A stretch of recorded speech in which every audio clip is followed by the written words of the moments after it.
গর্ভবতী মায়েরা 4টি সূরা বেশি বেশি পাঠ করবেন, আপনার সন্তান মেধাবী, সুন্দর এবং চরিত্রবান হবে ইনশাআল্লাহ। আমি কোরআন থেকে বলছি, কোরআনের আমলগুলো আমি আপনাদেরকে জানানোর চেষ্টা করছি। আমারুল কোরআনের মধ্যে বিভিন্ন কোরআনী আমলগুলো বর্ণনা করা রয়েছে।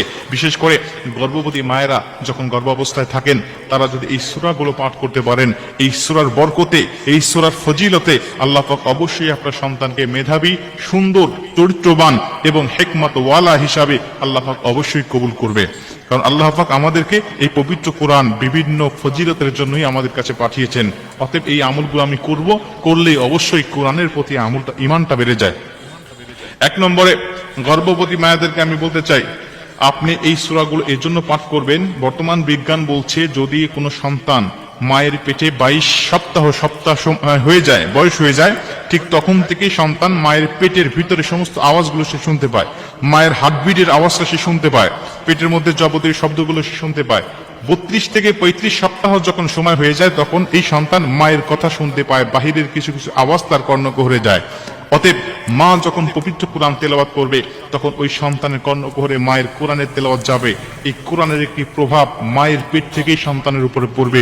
যেই সন্তান মায়ের পেট থেকে পবিত্র কোরআন শুনে শুনে অভ্যস্ত হয়েছে, এই সন্তান দুনিয়ার জমিনে আসার পরে অবশ্যই কোরআনের তেলাওয়াতই সে খুঁজবে, কোরআনের তেলাওয়াত তার ভালো লাগবে, কোরআন তেলাওয়াত শুনলে সে শান্ত হবে। অনেক সন্তান আছে আমাদের সমাজে, দেখা যায় খুব কান্নাকাটি করে, যদি তার সামনে একটু কোরআন তেলাওয়াত করা হয়, যাবে যেই সন্তান পবিত্র কোরআনের তেলাওয়াত শুনলে শান্তশিষ্ট হয়ে যায়, ওই মা অবশ্যই পবিত্র কোরআন তেলাওয়াত করেছে সন্তানকে পেটে রেখে। আর যেই সন্তান গান বাজনা শুনলে শান্ত হয়, বোঝা যায় ওই মা অবশ্যই গান বাজনা নিয়েই ব্যস্ত ছিল সন্তানকে পেটে নিয়ে। আর বিশেষ করে সূরা লুকমান 1 নম্বর বেশি বেশি তেলাওয়াত করবেন। বিভিন্ন কোরআনের আমলের হাদিসের মধ্যে, বিভিন্ন কিতাবের মধ্যে বর্ণনা করা রয়েছে, যেই মা পবিত্র কোরআনের সূরা লুকমান বেশি বেশি তেলাওয়াত করবে গর্ভ অবস্থায়, আল্লাহ রাব্বুল আলামিন ওই সন্তানকে হিকমতওয়ালা বানাবেন, তীক্ষ্ণ বুদ্ধিমান হিসাবে বানাবেন, তীক্ষ্ণ বুদ্ধি সম্পন্ন ব্যক্তি হিসাবে, সন্তান হিসাবে আল্লাহ পাক তাকে কবুল করবেন। 2 নম্বরে আরেকটি সূরার কথা অনেক মুফাসসিররা বলেন, সেটা হচ্ছে সূরাতুল ইউসুফ। যেই মা সূরা ইউসুফ বেশি বেশি তেলাওয়াত করবে, আল্লাহ রাব্বুল আলামিন ওই সন্তানকে সুন্দর চরিত্র, রুহানি এবং জিসমানি উভয় জগতেই, উভয় দিকেই আল্লাহ পাক তাকে সুন্দর হিসাবে, সুন্দর চরিত্রবান হিসাবে আল্লাহ পাক তাকে কবুল করবেন, তার চেহারা সুরতকে সুন্দর করে দিবেন অবশ্যই। 3 নম্বরে আরেকটি সূরার কথা বেশি বলা হয়, সেটা হলো সূরাতুল মুহাম্মদ।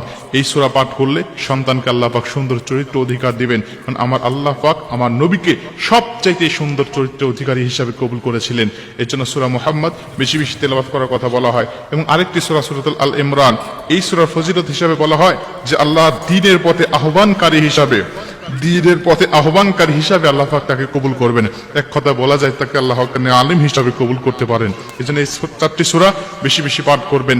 আরেকটি সূরার কথা অনেক মুফাসসিররা বলেন, সেটা হলো সূরাতুল মারিয়াম।